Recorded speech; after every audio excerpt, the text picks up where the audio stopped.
scandal ngayon sa Maynila. Ang sinasabi sa isang interview with the Mayor of Manila, may nawawalang 48 million pesos sa Manila City na pinadala nila bilang ayuda sa mga senior citizen nila. Nung panahon po niya, idinaan po ang allowances ng mga senior citizens natin through PayMaya. Napakahirap na kumuha ng ayuda. Sa PayMaya niya pa pinadaan. Nung pandemic pa lang, ginagawa na yung pagbibigay ng ayuda. Pero mukhang pangit pa rin yung sistema ng budget at sa Maynila. Tara, tuloy natin. Napakadami pong reklamo sa akin na wala naman silang nawi-withdraw doon po sa pondo sa PayMaya. In fact, hanggang ngayon, meron kaming nakabinbin na around 48 million na nasa PayMaya pa rin. Pinamigay na dapat yung ayuda na yan. Paano ka nakabibig pa sa PayMaya?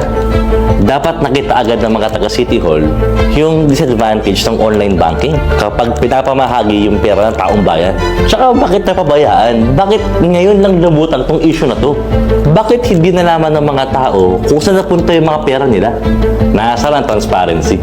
Hanggang ngayon, nagkakaroon kami ng kasuhan ng PayMaya dahil hindi namin ma-retrieve yung pera. Dahil po. Nasa kanila. Bakit Na-download na. Bakit hindi nyo makuha? Siyempre, nagko-contest po sila na nakuha na daw ng mga seniors. Una pa lang, dapat pinag-aralan muna ng Manila government kung paano ipapamahagi yung pera.